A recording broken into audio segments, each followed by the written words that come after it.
ನಮಸ್ತೆ ಎಲ್ಲರಿಗೂ, ಹರ್ಷಿ ಮಂಜು ಚಾನಲ್ಗೆ ಸ್ವಾಗತ. ಇವತ್ತು ನಾನು ಮಸಾಲೆ ಚಿತ್ರಾನ್ನ ಬೇಗ ಮತ್ತು ಟೇಸ್ಟಿಯಾಗಿ ಹೇಗೆ ಮಾಡೋದು ಅಂತ ತೋರಿಸ್ಕೊಡ್ತಾ ಇದ್ದೀನಿ. ಇದಕ್ಕೆ ನಾನು 1-2 ಚಕ್ಕೆ, 4 ಲವಂಗ, 5 ಬೆಳ್ಳುಳ್ಳಿ ಮತ್ತು ಒಂದು ಅರ್ಧ ಇಂಚು ಶುಂಠಿ ತೊಗೊಂಡಿದ್ದೀನಿ. ಇದನ್ನು ಚೆನ್ನಾಗಿ ಕುಟ್ಕೊಳ್ಬೇಕು. ಆಮೇಲೆ ಸ್ಟವ್ ಆನ್ ಮಾಡಿಕೊಂಡು ಒಂದು ಕಡಾಯಿ ಇಟ್ಕೊಂಡು 3-4 ಸ್ಪೂನ್ ಎಣ್ಣೆ, 1 ಸ್ಪೂನ್ ಸಾಸಿವೆ, 10 ಎಲೆ ಕರಿಬೇವು, 1-2 ಸ್ಪೂನ್ ಕಡಲೆಬೇಳೆ ಮತ್ತು ನಾವೇನು ಕುಟ್ಟಿಟ್ಕೊಂಡಿದ್ದೀವೋ ಆ ಮಸಾಲೆ ಹಾಕ್ಕೊಂಡು ಲೋ ಫ್ಲೇಮಲ್ಲಿ ಚೆನ್ನಾಗಿ ಫ್ರೈ ಮಾಡ್ಕೊಳ್ಬೇಕು.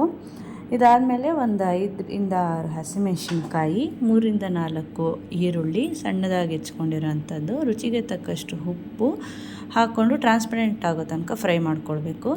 ಇದಕ್ಕೇ ಒಂದು ಚಿಕ್ಕ ಸ್ಪೂನಷ್ಟು ಅರಿಶಿನ, 2 ಸಣ್ಣದಾದ ಟೊಮೆಟೊ ಹಚ್ಚಿಟ್ಕೊಂಡು ಸ್ವಲ್ಪ ಬೇಯಕ್ಕೆ ಬಿಡಬೇಕು. ಲಾಸ್ಟಲ್ಲಿ ಕೊತ್ತಂಬರಿ ಸೊಪ್ಪು ಆ್ಯಡ್ ಮಾಡಿಕೊಂಡ್ರೆ ಗೊಜ್ಜು ರೆಡಿ ಆಗುತ್ತೆ. 1-2 ನಿಮಿಷ ಮುಚ್ಚಿಟ್ಕೊಳ್ಬೇಕು.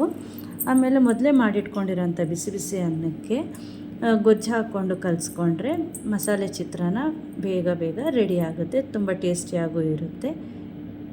ನೋಡಿದ್ರಲ್ಲ ಹೇಗೆ ಮಾಡೋದು ಅಂತ, ನೀವು ಮಾಡ್ಕೊಳ್ಳಿ, ತುಂಬ ಟೇಸ್ಟಿಯಾಗಿರುತ್ತೆ. ವಿಡಿಯೋ ಇಷ್ಟ ಆದಲ್ಲಿ ಲೈಕ್ ಮಾಡಿ, ಶೇರ್ ಮಾಡಿ ಹಾಗೂ ನನ್ನ ಚಾನಲ್ಗೆ ಸಬ್ಸ್ಕ್ರೈಬ್ ಕೂಡ ಆಗಿ. Thank you.